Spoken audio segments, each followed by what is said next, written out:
time I did the podcast in 2011. Hey, yeah, 2011. Well, the last time you were technically here on one of these, the cops were over here. That was really fucked up too, man. Holy shit! see, I realize how bright it is in here. My eyes are red as fuck, man. Hey, wait, are we on the air? Oh shit! I think we're on the are air. we in there? I think it's working. Oh hell yeah, it's working. It's work. Oh shit, it's working. People Is it? starting to come on here. Man, my eyes are as red as the devil's dick. Holy shit, y'all see this, man? Hey, what's up, Ryan? You see how it popped up right there on the screen? Yep, I dig it. So now we got okay, so we got comments and over here. All right, so we can both comment on here too. So we're trying some new software, folks. We're trying some new software. This is cool. We can comment over here. What up? I can chat with you, but I can't chat with them. Yeah, no, I think we can chat with them too, man. That's pretty cool.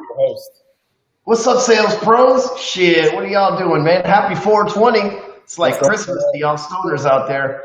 Look at us being all artsy and shit. Like, what is that shit behind your back there, Travis? Like, that's all some fancy shit. I'm trying to be like you, man, and get one of those badass motherfucking money. Damn! I ain't there yet.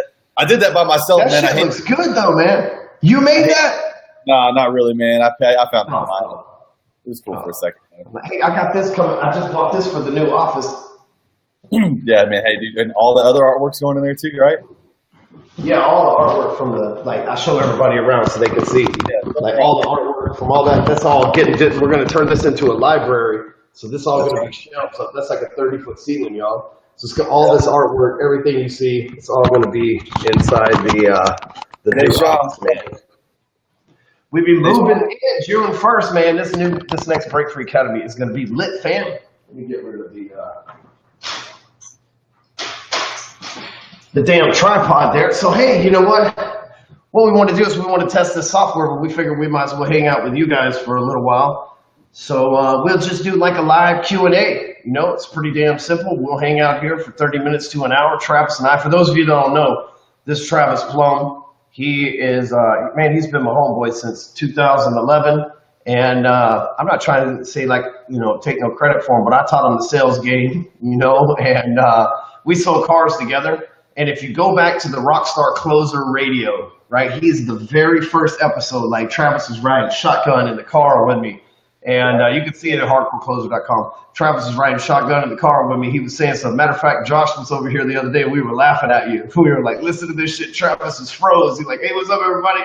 I think the only thing I got right at the time was my cell phone number. And I was like, fucking 214 stuttering my ass off on that shit. I told Josh too, I was like, hey, nobody called that number either. Nobody was listening to us, man. We were just making noise on the internet. Written down questions, remember that we went over? And what was coming in? I was like, well, we got this caller coming in right here with the question ABC. Yeah, we were out of control, man. But you know what, dude? We were doing something, right? In a land full of people not doing shit, we were doing something. And you see that maybe our content wasn't that good when we were doing it together, but we're still here all this time later, and now we're kicking ass. So that's kind of cool. Well, what we want to do, right? Travis is right now he's our leading producer, right? So it's right now I think Travis is in first place, Josh in second place, Roxanne's on vacation. You dig what I'm saying? So she's been in Thailand for the last couple of weeks, but dude, we got some fierce competition between the three of them. Anyway, but Travis was top producer last month. And he's top producer this month, so I thought, you know what, I'll just bring him on here and let him hang out with me as well. So we tried this new thing because I'm going to have to stream a couple things back here with Russell Brunson on this Be Live TV. But whatever questions you got for us, man, bring them on, right? So we're going to look over here. We can see your comments and shit like that. So Derek's saying, I like Ty Lopez. And Ty, he all right? Yeah. What does this button do? Okay. Oh, put your name up there. Oh, shit. Look at that. Boom! All of a sudden, it's all look official and shit. We got like tags and stuff. You see that? Put our name up there. Yeah, I can't do anything on my end. I think since you're the host, you're the only one who can do that. I'm the hostess with the mostest, man. Dude, my eyes are red as fuck. Anyway, so what's up, DK? DK, man, I've been at the country club having a few of them vodkas like that night that we hung out together, man. So I'm feeling it. I'm feeling it tonight. So RJ, what's up, homie? Out there slinging them ATVs and everything. The water sports and ATVs, all sorts of cool shit. Tony Gillard, man, Travis, Tony, you haven't met him yet, man. He'll probably be down here for the Break Free Academy reunion. He was like one of the very first people in the tribe. He cool people. He up there from What's up, man? Yeah, he's from Oregon too, you know, where they got all that legal weed. So, you know, I'm not saying nothing, Tony, but if you come to the reunion, we prefer gummy bears over sweet tarts. You know what I'm saying? Yeah, definitely, man. I don't know about the edibles though. Things that sneak up on you. What's up? What's up, Medi? I see you right there. Yahoo.com. Medi's on here trying to spam us with some damn Yahoo links. What are you doing, my man? What the rules, man? Did you read the damn rules? Yeah, read the rules, Medi. Hey, no, in reality, we need to like organize our like meetup again.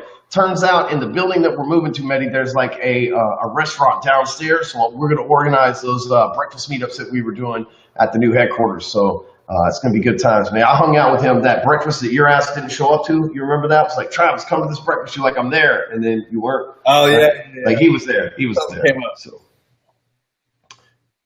Los, what's up, man? Los has helped us out with some copyright stuff lately, man. So excited to see if he's worth shit or not. He's got to be worth something because I hear him the other day talking about he was like taking a private jet somewhere. So he's obviously done some good shit the right way in his life. He made a casual post on Facebook. He's like, the wife and I are thinking about just hopping on the jet and going to Los Angeles for the weekend. Any recommendations? Like, yeah, fuck, man, you're rich. No big deal. No big deal. Yeah. Damn, the copy game be paying good. See, some of y'all are out there like selling stuff. You don't even realize the talent is guys like Carlos that can sell through copyright, man. They get all the money. Man, they're like the copyright terrorists. You're like, man, I need to make money, man. How do I make it happen? And they're like, $500 million. And you're like, fuck, dude, I don't have that much money. Find it. And then it just happens. It just happens. The next thing you know, they're on private jets and shit like that. So we got to get us a private jet soon, man. Private jets. They're like, hey, man, we got a summer home in Arizona. And so hit us up with some questions. We're over here on B Live, so we're not even actually on Facebook. So hit us up with questions because it's weird because the questions come through a little different over here. So looks like 2007. Okay, so we were looking at it the wrong thing. So should I rent a small office and split it with a siding sales? This is from Rob Grove right here, not to be confused with Rob Bass. Rob Grove, should I rent a small office and split it aside with a salesperson? The kids and don't shut the fuck up at the house. The office is full of gossip. I got you. So what Rob's actually asking is like, as a salesperson, should I rent some commercial space and then like, split it with like another salesperson as opposed to going in the office and getting caught up with all the bullshit that's in there or working from home? Man, you know what? I've worked from home since 2011. And it's been a long time, and I'm overdue, and I finally got an office. But there was a time when I lived with my in-laws in 2011. So, like, I worked from home, but I was in their extra bedroom. Now, first of all, disclaimer, while I lived with my in-laws, it's not like I lived in, like, the garage or anything like that. My in-laws at the time, and they still live there, they had a very nice house. It's like 8,000 square foot. It's on an acre of land, so it wasn't like we were hard up or whatever the case may be. But so when I stayed in one of their many extra bedrooms, one of the things that I had to do is I had to get the hell out of their house because I could listen to them and they were retired and I didn't want to get them like hearing me cuss and everything else. So I actually split an office space with a friend of mine and I paid like $200 a month and we just split the office space and everything worked out pretty easily. So, and it actually made my numbers go up enough to where I could make enough money to get the hell out of my in-laws house. So I would recommend doing the same thing. So. This guy, Trevor Smith, he says, what's your connection with the Russell Brunsons and guys? What do you got going on with him? Well, that Russell Brunson guy, the damn funnel hacker, that guy is a funnel hacking son of a hacker. And Russell, man, he's been a friend of mine for a while now. Actually, the slick bastard, he sent me a book. I read the book. The next thing you know, I was calling him, giving him $25,000, and he took it. And actually, I'm the closer, so I worked a deal. I brought a referral with me, and I worked out a 2-for-1 package, right? So like it was almost $25,000. I'm not going to disclose it. I think it's even more than that now anyway.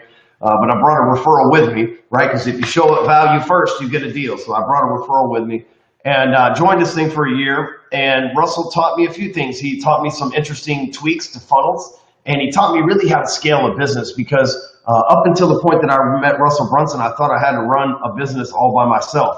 And so I'm thinking when I see Russell online, I think that he's like this personality and he's running this like huge $80 million a year empire all by himself. And then when I show up, I realize he has like 200 employees, and I'm like, oh shit, man, I'm working too hard.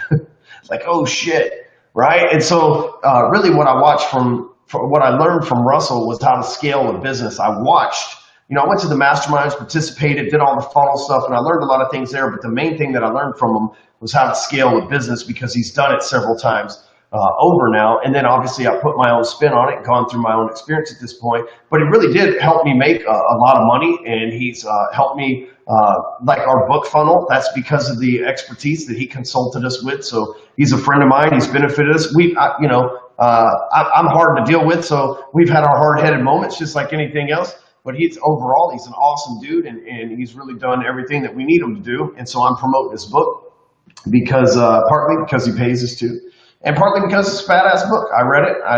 And like I said, reading one of his first books is what led me to spending $25,000 to go in with him. So I like for other people to read his other book. I don't know if that's the offer that's going along with this book or not, because I haven't gone that far into his funnel. But I know that whatever Russell sells, I've bought. I've always been happy with it. I know that Pat's bought shit. I know that you were just at the funnel hacking conference, right, Travis? Yep. I actually just I got the book today, and I bought his upgrade as well. Let me show you guys something. Yep. What's up, Dan? Hey, listen, there's one thing though. Russell, man, he's a sneaky bastard. I heard that if you buy the book, there ain't no words in it. What? I got the book right here. Look at this. I got a copy with no words in it.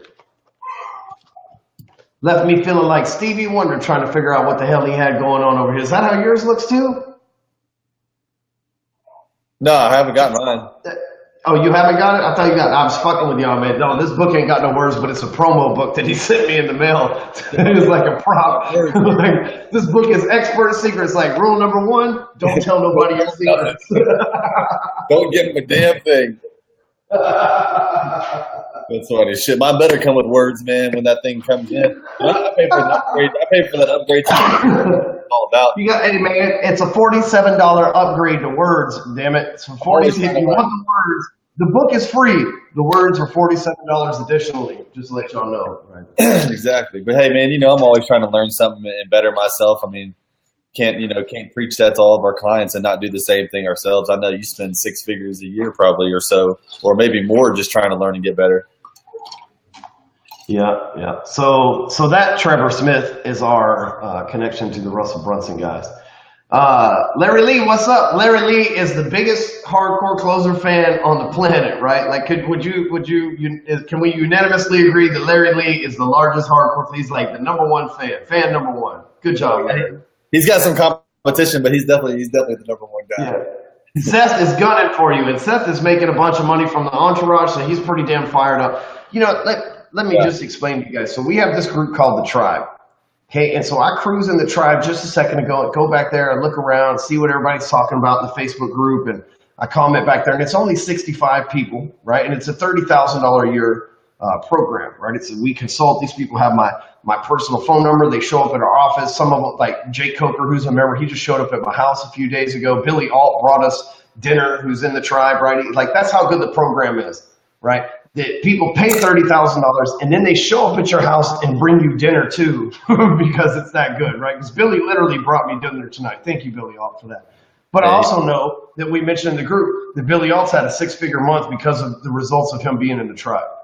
I'm not taking the credit for his hard work. I'm taking the credit for being aligned with him to allow him to go to that level. We know that Matt Motil, I'm not going to drop his dollar amount, but he literally went from a very tiny amount of money to a very substantial amount of money in an 8-month period of time. He'll be a millionaire in the next 5 or 6 months. Like, he will literally, on paper, be a millionaire in the next 5 or 6 months. And now we grade a millionaire as like a person that has like the serious, like the net worth, not a bunch of bullshit projected income.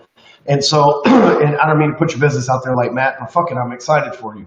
But the conversation they're having in the Tribe back there, and like one of the people, this is the comment that goes on, right, Travis? I don't know if you saw this or not. But one of the people were like, I only made $50,000 so far this month. We're only 2/3 the way through the fucking month. So that means that if you like slice it up, that's a $75,000 month. But they're like literally angry because they only made $50,000 this month. But I guarantee you, a year ago before they like came into this program, like they would have been angry because they only made $20,000 or whatever, right? So it's like it's amazing to see the conversations that are going on back there. So level up bullshit. You know? He's only been in for what, like 8 months? You said he's written Matt, 8 months. He's written a fucking book. He's doing all these big things, and it's been such a short amount of time, respectively speaking. Yeah, I think a lot of people don't know what we really do back there. They think it's some kind of sales training thing. And like sales training is a part of it, but it's like 10%. Like a person like Matt, he was a real estate agent, and he's like, I like selling real estate, but I want to do something bigger than that. So he comes up with this idea, and I help him write a book behind the idea. Then I help him market it. Then through my network and our connections, he gets a login to Huffington Post where he can start becoming this authority person that's writing about his ideas. He's a best-selling author. Then he starts this publishing thing with Good Men Project. And then he's got a few other places that start to pick him up and publish because he's learned the art of writing. Then all of a sudden, he's building a list of people that are following him. And he's created this, if you're tired of working for the man, you can come and you can invest in real estate, and I can show you how to generate passive income that will pass your salary and allow you to live the lifestyle of your dreams. And he wrote a book about it, and now he's got a list of people that are interested in that. And the dude sends out a list, an email to his list. He's like, hey, I have this house. It's a $10,000 commission fee for me. It's $100,000 for the home. And we can sign it on a cash deal tomorrow. It's worth $200,000. And he's got a list full of people that like instantly, they're like, dude, I'll take that. Fuck, I just bought a house from him. Yep. Right? He hit me up. He's like, I got this house. It's $60,000. It's easily worth $78,000. We'll have it appraised. You can rent. It's a duplex. You can rent each side out for $595. Is what it's rented out for right now. I think we could kick those people out, rent it for $750. I'll run the property management deal on you. It's a $10,000 finder fee. I gladly paid the fucking fee. Yeah, absolutely. Because I'm going to sit on the house for, I partnered up with Brandy Whitmire, another tribe member. I mean, that's another thing we do is like, we do business with each other. So I partnered up with another tribe member. We put in each $30,000 on the deal. We'll cash flow it for 2 or 3 years. We'll count our checks. We'll enjoy the income and the write-off as a direct result of that, generate long-term wealth, sell it, and make $30,000 or $40,000 that we split on top of our initial investment and the money that we made every year. So like, that's how you create wealth. And that's the kind of things that we work on. In the tribe. It's like, it's cool because I see some of the tribe people mentioning right here. Like April Ivy, I know she's on right now. Well, April and Billy, they've already teamed up and they're working together and they're doing big things, And Brandy. Yeah, all three of them. Yeah. And Brandy. Yeah, absolutely. All three of them. April just joined the tribe just a few weeks ago. So it's crazy to see them working together on such a high level playing field so quickly. Yep. Yeah, that's the thing. We all do business with each other. We're like a true family.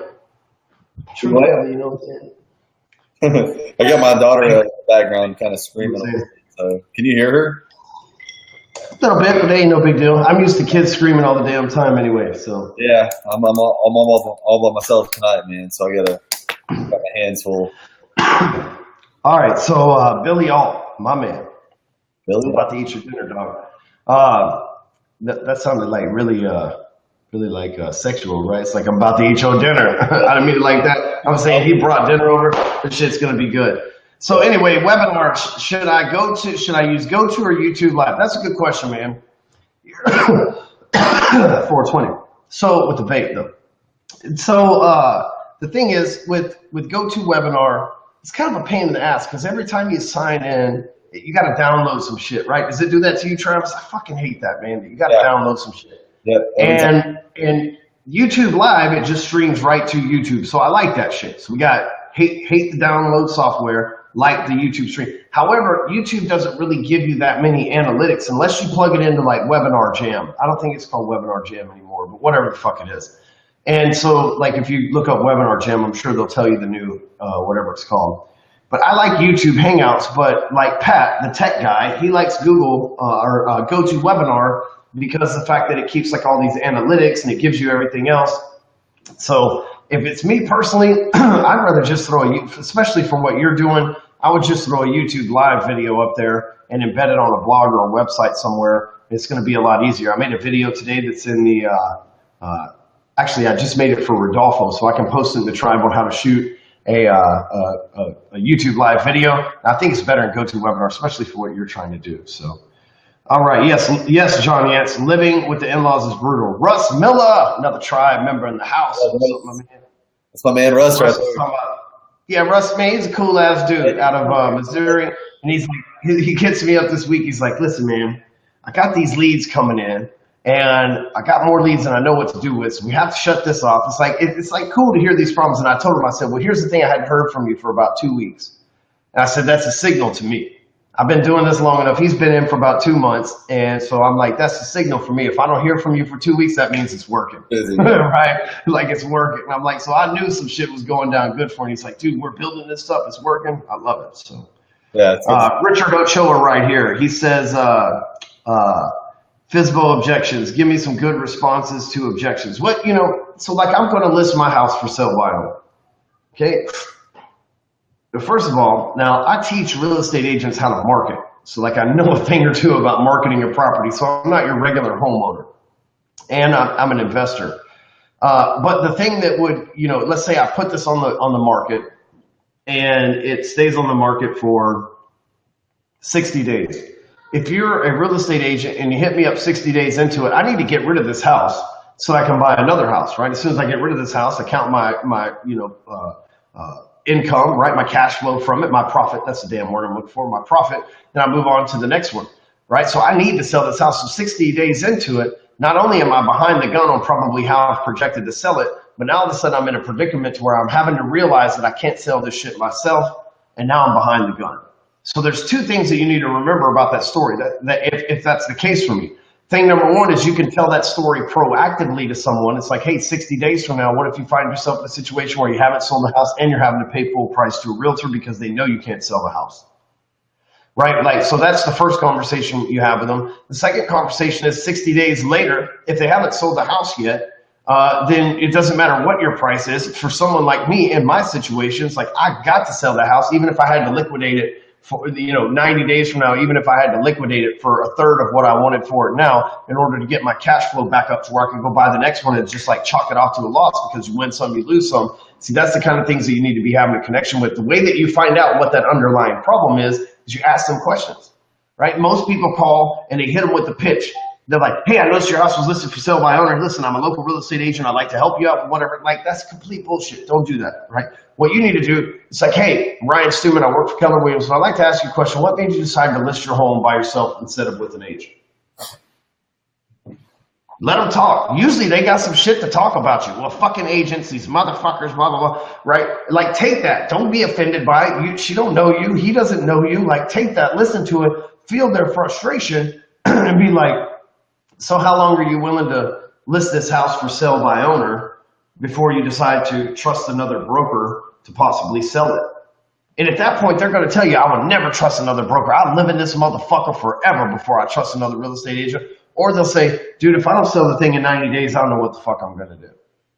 Right? Then all of a sudden you're like, oh shit, got him, right? Like you got a little hook in them. Like, oh shit, 90 days? What happens in 90 days?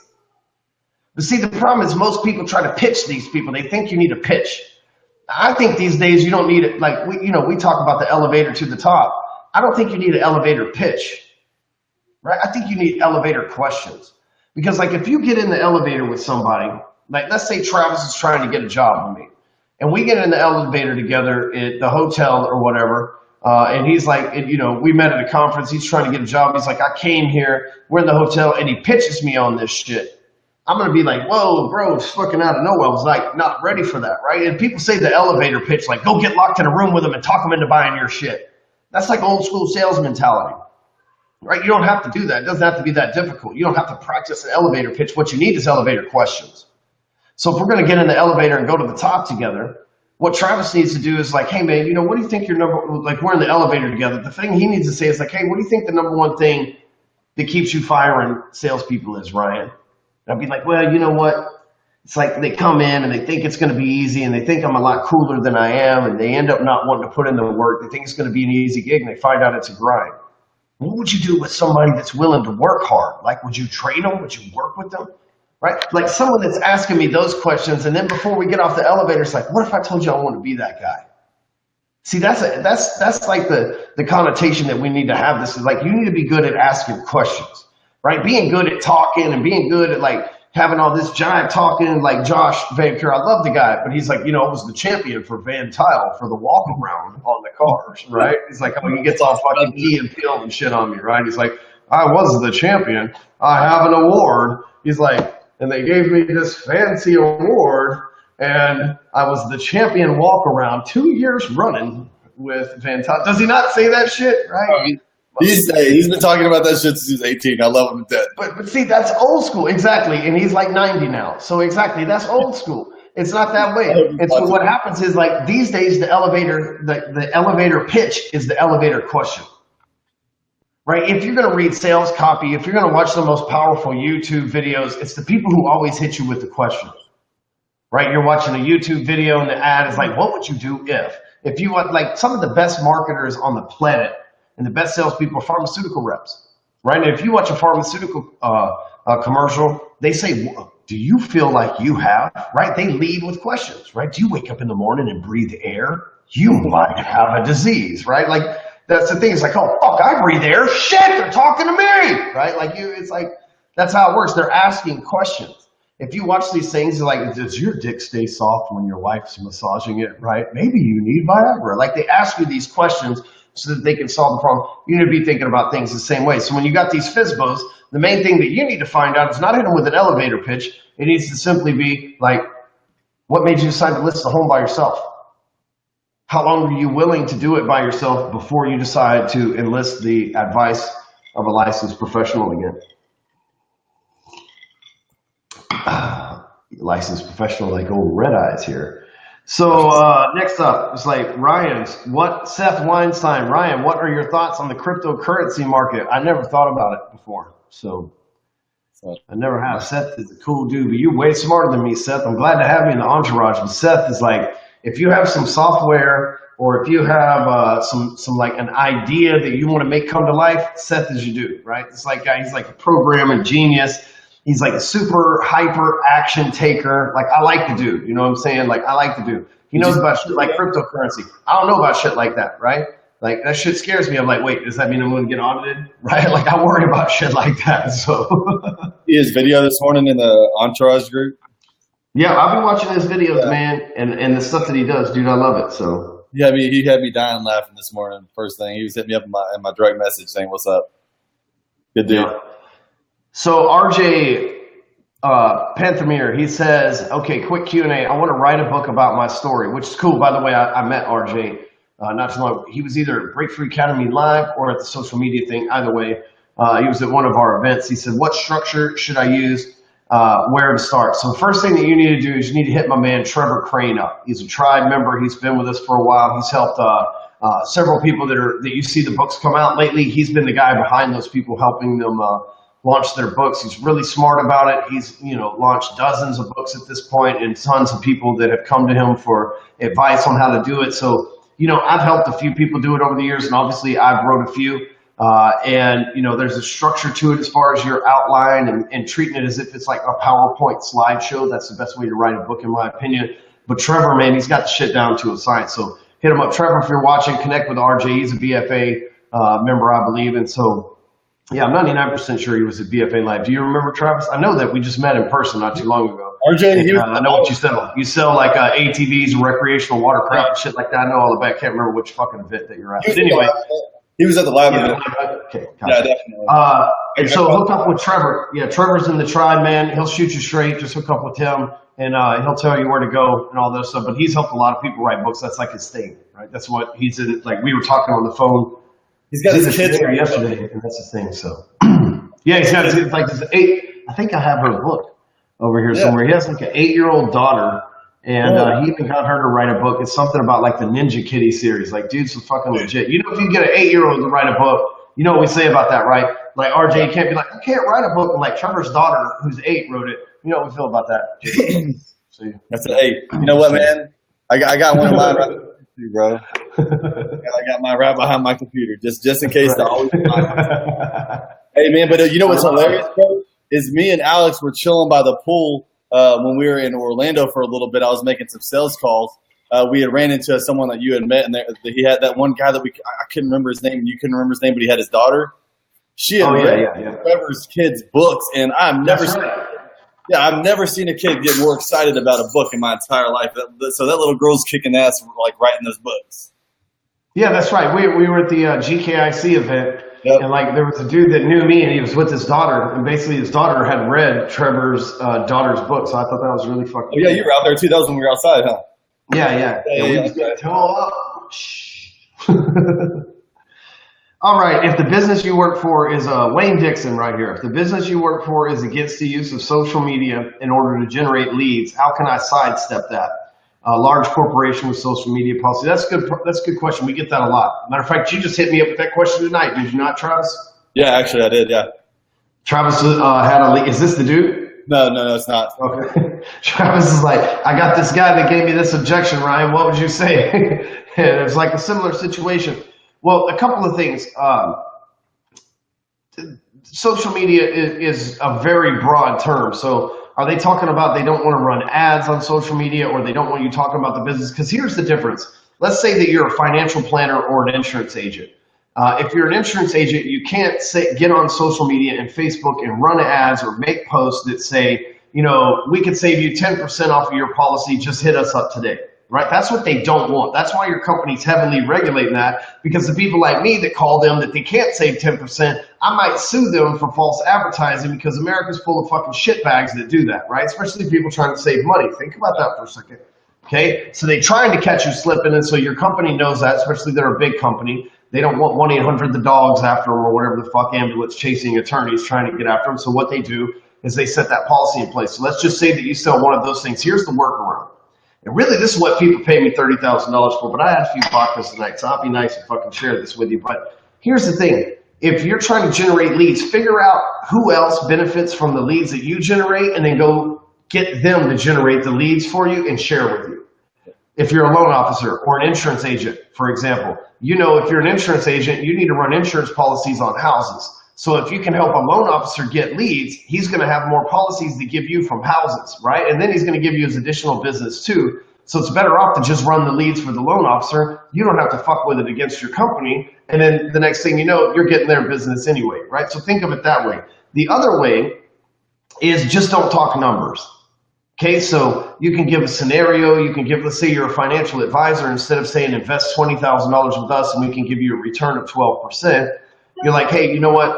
This family that invested their money with us, there's no dollar amount, invested their money with us 12 years ago, today was able to retire at the age of 55 because they made wise decisions and followed my financial advice to a T. It's things like this that give me a sense of self-fulfillment. What age do you think you'll retire? And keep rubbing that in them. Today, another couple retire. Bam, today, another couple retire. Like, there's ways to sell on social media without violating the FTC, without having the SEC up your ass, without catching STDs, right? Well, for some of you on Tinder, I can't say that, but there's ways to sell on social media without violating that stuff. But the company knows that most people are dumbasses, so the first thing they're going to do is go, we saved a couple $50,000 this year. Find out how you can do it too. And that's some false advertising if that shit's not true to a T.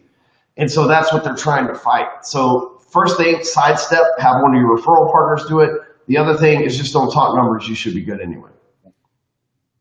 Josh Finker, no STDs. He would step in right at that time. Yeah, I'm trying to catch up now at this point. Larry Lee is the man. What's up, April, Billy? We got a lot of tribe members on here. Yeah, we do. Dana, Fabian. Ask me what I was using for my camera, man. I'm just on my little. Lindsay, Russ is on here. We got quite a few tribe members on here. Yeah, we got a bunch on. A lot of questions on here.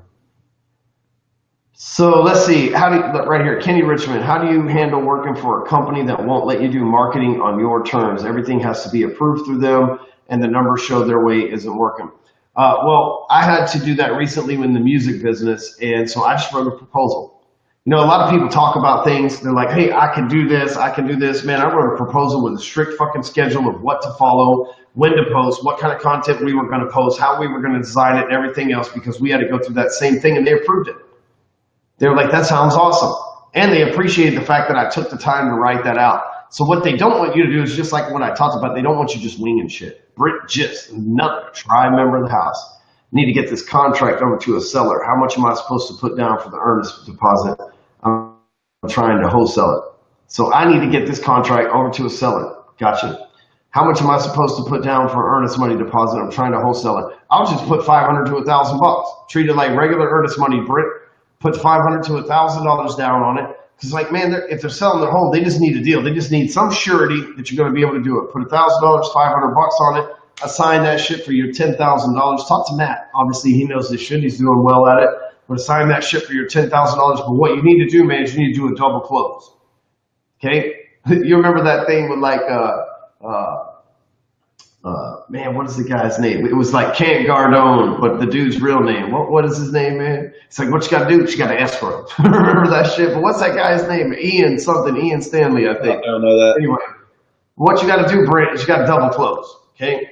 And so that means that you've got to have your contract on one side, and then you've got to make another contract between you. So you make a contract between you and the seller, and you put $1,000 earnest money. $500 will probably do it. Put $500 earnest money. Write a contract between you and them. Then there's an addendum, an assignment of contract addendum. Then what you do is you assign that contract, and you write a whole brand new contract between you and the end person, right? And have the end person give you $5,000 in earnest money, right? Like, fuck it, why not?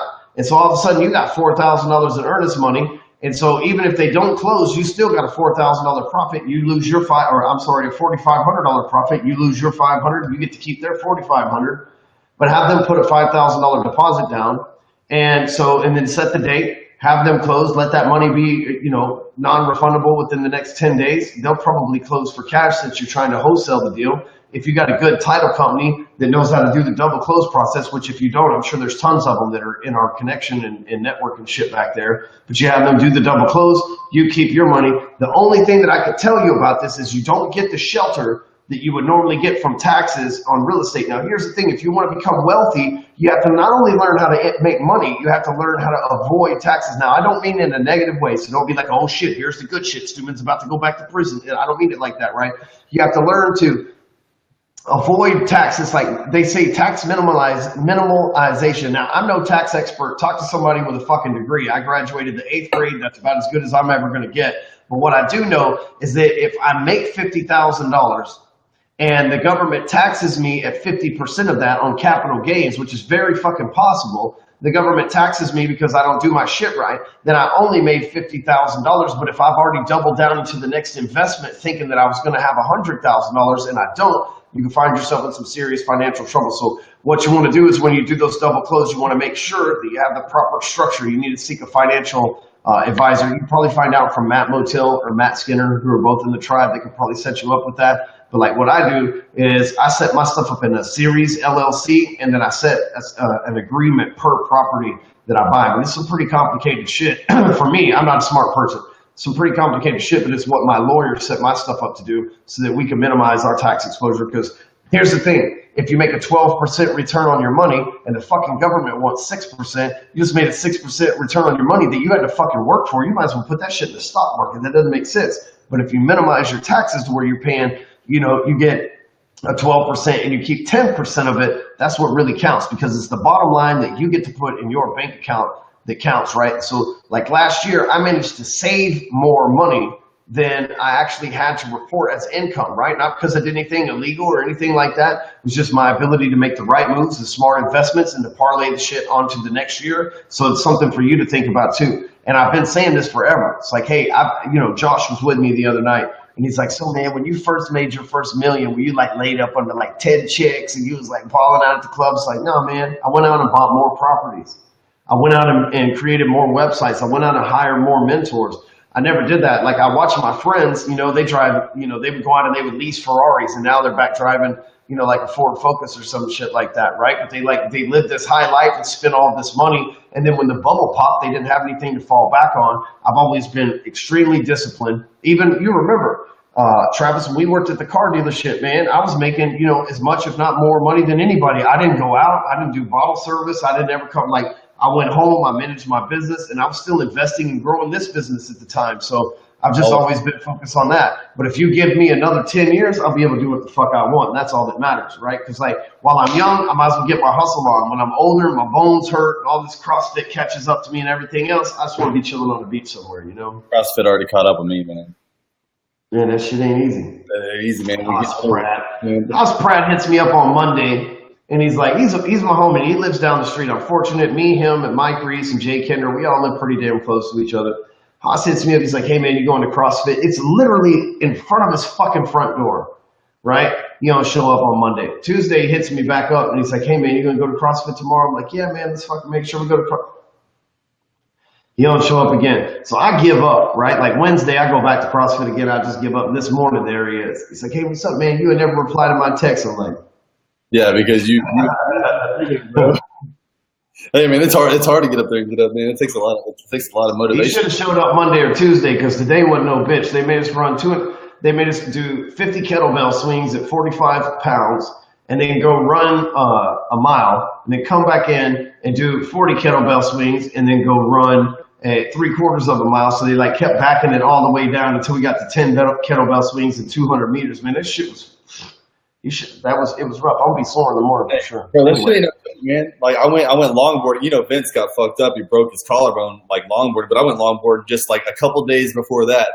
And like I was going just so fast down this hill, I threw my knee out. I mean, there's no way I could go to CrossFit right now. I can't do any because CrossFit ain't just lifting weights. You know what I mean? It's like you're in there doing box jumps and doing like backflips and cartwheels and doing like fucking flips off the wall and shit. It's not easy. No people. Getting old ain't no joke. All right, Christopher Steinbercher. He says, what do you do if you get writer's block when making a funnel? Still stuck on the first funnel. Gotcha.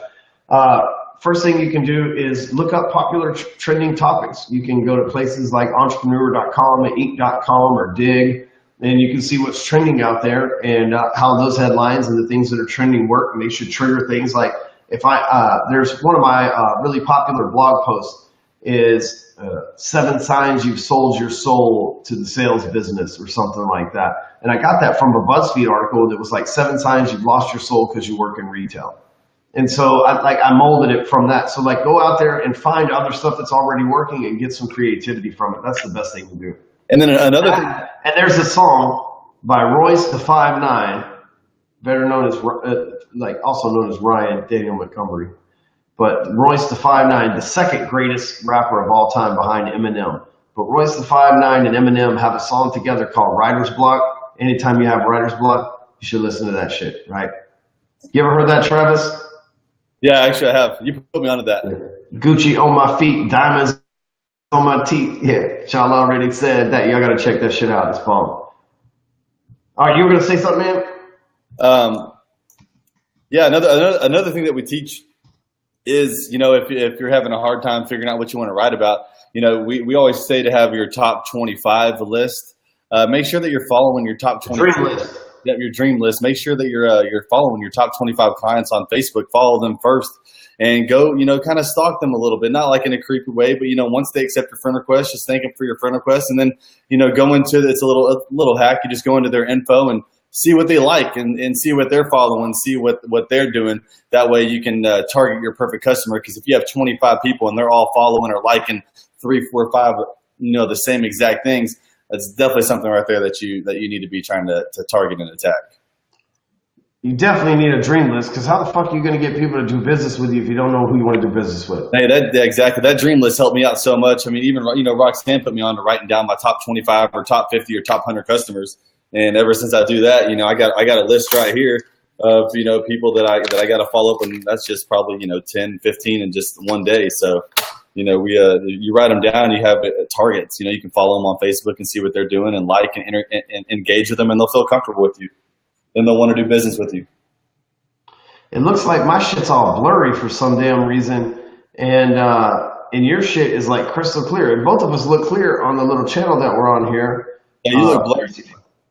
Yeah, what the fuck is up with that, man? Dude, someone was asking what kind of camera I was using. I'm not using any specific camera. I'm literally on my laptop sitting here in front of my desktop because I don't have like I don't normally. So Ryan was like, "You're going live with me."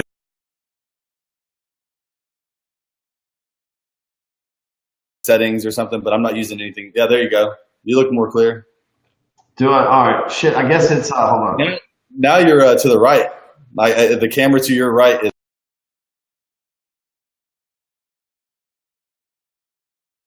I can't hear you. We try. There we go. There we go. You can hear me now, though, right? So am I clear now? Finally? Yeah, I'm clear now. Good. So I'm actually using one on my computer instead of the like extra paid one. So I didn't realize it was blurry. Sorry about that, guys.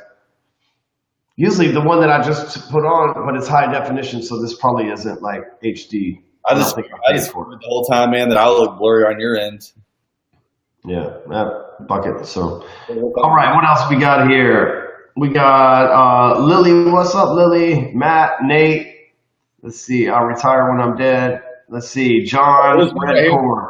What you got? You got something? Well, there's one. Stephen Garner says, "What do you do in the mornings to start your day off right and make sure to head in a positive direction?" One of the things that Ryan put me onto was it's a YouTube video that I listened to overnight, and it's like it just programs like really, really positive thoughts all night. It's an 8-hour playlist. What was it? Do you remember what it was called, Ryan, by chance? Yeah. No. I know what you're talking about, though. It's on the YouTube thing. I listen to it every night, man, and I can really tell the nights that I listen to it, it helps me wake up in a positive mood.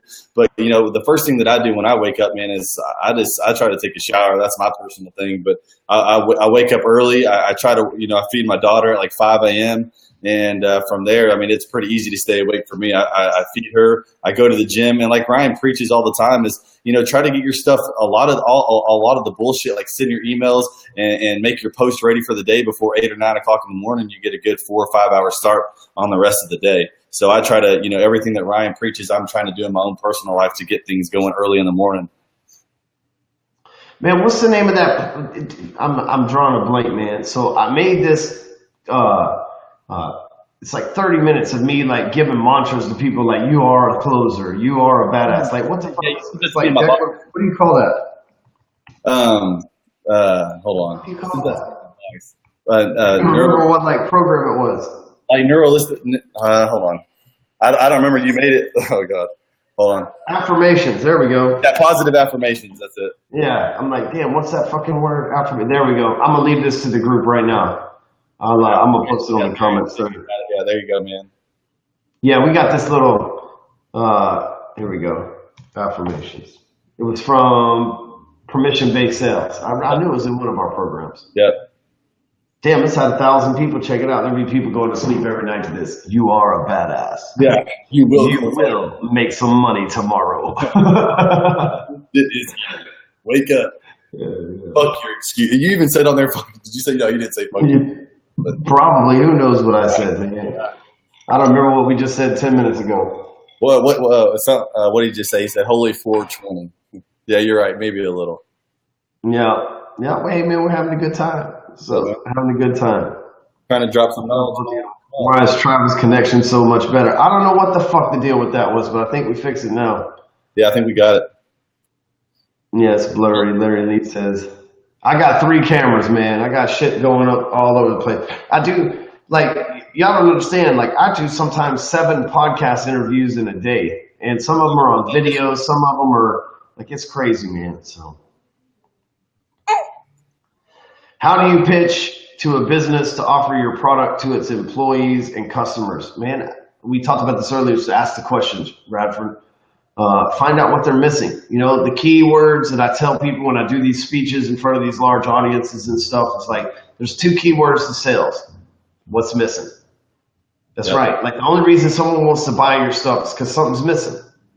And so when you focus on finding what's missing, because people listen, the customer is looking for someone who's empathetic to their cause, right? Not sympathetic, not somebody who feels sorry for them, but someone who understands where they're coming from. And once you have an understanding of their problem, then you can provide a solution. But if you try to provide a solution prematurely, what happens is they get scared and they think, well, how can this be the solution for me? Because they don't have empathy and the understanding of my situation. And so what you've got to do in order to get that understanding, in order to gain that empathy, for you to even figure out what the fuck is wrong with them in the first place, is you have to ask questions. And so many salespeople lead in with the pitch, and we talked about this earlier, but what you've got to lead in is with the fucking ear, not the mouth. Right? You come in, you ask questions, and you listen. That's how you fucking close big deals. Especially if you're trying to sell to a company, you might sell payroll benefits, and that's not their problem. Their problem might be that they're paying too much in taxes. Their problem might be that their employees are about to fucking strike if they don't get them health care. Right? The problem is they don't need fucking payroll benefits. The problem is they need some of the other shit that you sell, or something's going to happen as a direct result that they don't buy some of the shit that you sell. But you can't figure that out if you don't have questions, and they won't think you have it figured out if you don't ask the right questions to have empathy. How about that shit? That's good. Hey, and y'all can catch a lot of that if you go to hardcorecloser.com, and you can just type in, go to the search engine and type in 24. And it's podcast number 24. It has the top 7 questions that you need to ask to make the sale. And it's fucking gold. It's like a 20-minute long podcast that Ryan did. You can, if you don't want to listen to the advertisement at the very beginning, just skip to like 4 minutes and it gets right into the material. But you can just listen to that. That's catching about 15 minutes. It has everything that you need to know, like, how to ask the right questions, because like Ryan said, that shit is important. If you can't find out what is really bothering that customer, you don't even deserve that sale. You need to find out what's really hurting them, what their real true pain point is, and tell them that, and help them. Like, truly let them know that you care, that you're there to solve their problem, and that you can really help them. Then you've earned the sale. You got my baby right here. She's kind of a little bit fussy. How old is she now? Is she a month old yet? She's like almost 3. She'll be 3 months on the next month. Has time gone that quick? Holy shit, man! Bro, like, it's gone by so fast, man. She's like, oh, she's upset. But hi, everybody. Say hi, Uncle Ryan.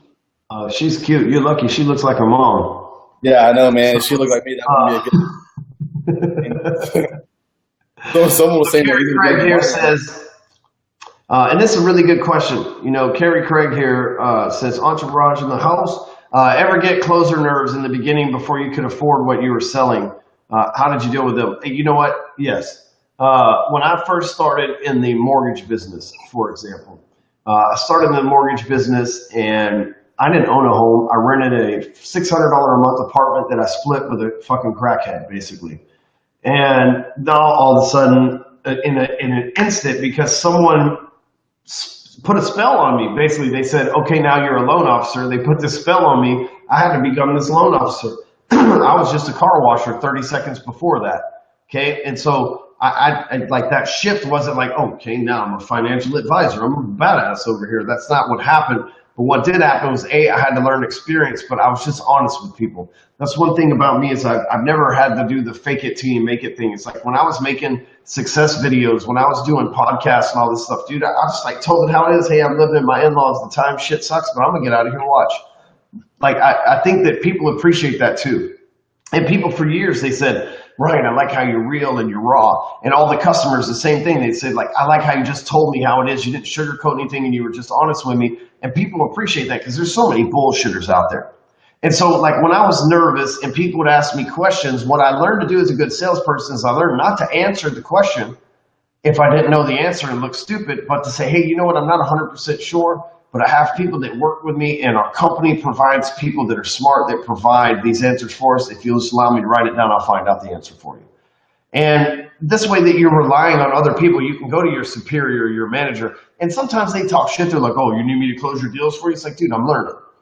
And so, but you shouldn't be like nervous about other people, because even if it's your first day on the job, which I know it's not, but even if it's your first day on the job, you know more than the person that's showing up to purchase. And if you'll just ask questions, you'll know even more. And that's when you'll have the leverage to sell them some stuff.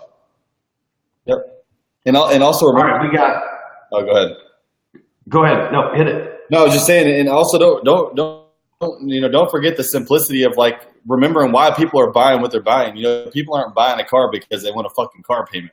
You know what I'm saying? They want to buy a car that gets better gas mileage so that they can save money for, you know, the extra, you know, $80 a month on gas and insurance and payment, so that they can put their daughter in private soccer lessons. You know, people aren't trying to buy a house. They're trying to buy a dream. They want their kids to grow up in a safe neighborhood.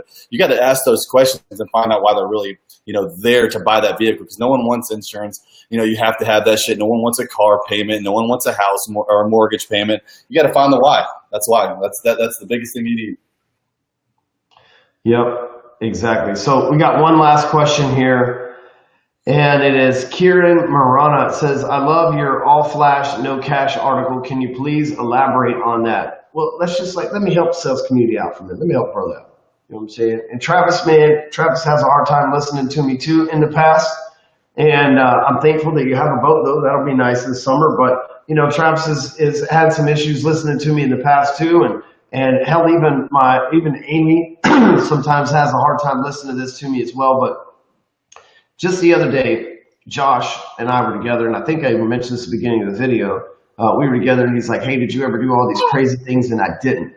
And here's the thing. I'm willing to sacrifice today. And maybe it's because I've been to prison, and I know that you got to go do your time in order to be set free, right? Maybe it might be that mentality, just being honest with you. But I know that if I could just be disciplined today, I can have it all tomorrow. But here's the thing. A lot of people don't have that. And what this world does is it tries to keep you average. You look at the guys that are in the NFL. They spend their entire life broke, and then they make a bunch of money in the NFL over a short period of time, and then they go back broke again. That's average. You see what I'm saying? It's like you had nothing, then you had a whole lot, and then you had nothing again. That's average. You follow me? And so that's what this world's about. That's what the people that market, that's what the people that sell, that's what the media is about. Everything on this planet, the animal kingdom, everything is trying to keep you average. Okay, and if you try to go up above average, the fucking pressure comes down harder on you, man. Sometimes the Chicago Cubs come after you. Sometimes the fucking people high up in the media come after you. Sometimes people try to take, sometimes your competition that's been around for a while and has more money comes after you. Like, that's just part of it. But what happens is a lot of people, they spend their money, like they make a bunch of money and they go make like $20,000, let's say, in commissions, and they go out and they buy a $15,000 Rolex. The next month they make another $20,000 and they go out and they buy a $200,000 fucking Lamborghini that they lease. The next month they make $20,000 and they go out and they buy freaking $10,000 worth of suits and Gucci shoes. And the next month they make $20,000 and they go buy a $15,000 Louis Vuitton purse and wallet combination. And then a year goes by and they've spent $120,000 on dumb shit that ain't worth 2 fucking cents anymore. And then 2 years go down the road, they continue this habit. They're buying bottle service, they're taking vacations, they're doing all this stuff. And what happens is you look back and all of a sudden that job's gone. That bubble dries up. The market shifts. A robot replaced your fucking punk ass. Like, you'll never know what the fuck's going to happen these days. And then all of a sudden you're like, damn, for 5 years, I blew $120,000 a year on some stupid shit. If I had those 5 years compounded interest with a fucking real estate portfolio right now while I'm struggling to pay my bills, which I see it all the time. I see motherfuckers that had money and lost money. A lot of people come to me that had money and lost money. A lot of people come to me that had money, lost money. They're just starting to get it back again. And they don't want to fuck that up, right? Like, I see it all the time because the world out there is telling you, the rappers, they're like, dude, make money and blow money. You'll get it tomorrow. Your boss is telling you to blow money because he wants to keep you hungry so you keep making sales, right? The marketers out there, they want to take your money so that they can fucking blow your money, right? Like, everybody out there's trying to take your shit. And when you buy things like Rolexes and all this other shit, all that is flash. And that don't impress the right people, because you know what impresses people these days? Right? What impresses people these days is authenticity and true genius, right? If you're really good at what you do, like when someone talks to me, I don't have to fake this shit. When someone talks to me, I don't need a Rolex or anything else. I don't have to wear a suit or whatever, because they talk to me and they're like, dude, this fucking guy's got it down. He's got it down. And it don't matter if I showed up in a fucking duck suit wanting to fucking have furry sex with a fucking rabbit that was shortly to show up at the damn meeting in the front desk and wait for me while I was done with the pitch. The fact is, if I can show them the true expertise and do the shit, then it doesn't matter. But here's the thing. A lot of people spend all this money trying to look cool and everything else, and that's what society wants you to do, right? That's why the videos are the way they are, the movies are the way they are, and everything else. But dude, anytime everybody else is doing stupid shit, anytime everybody else is doing anything, avoid that shit. Anytime everybody's buying a certain stock, don't buy that shit. Don't buy it, right? Anytime everybody out there is running into a certain, like a certain trend or a certain style, like if everybody, like Michael Kors is a good example. Everybody out there was buying Michael Kors. The next thing you know, people are like basic bitches wearing Michael Kors, right? Like, it's just like they saturated the market, right? Anytime that everybody is doing something, you have to follow the Warren Buffett plan, and that's be fearful when people are greedy, but only greedy when people are fearful. So it's something to think about. So that's our hour for tonight. Travis, you got anything you want to add before we're out of here, man? Good to go, man. I had a good time. That was fun. That was a good experiment. This shit went by quick, man. Blurry video and all. We talked about 30 minutes, then we turned right to an hour real quick, man. That went by fast. That was good times.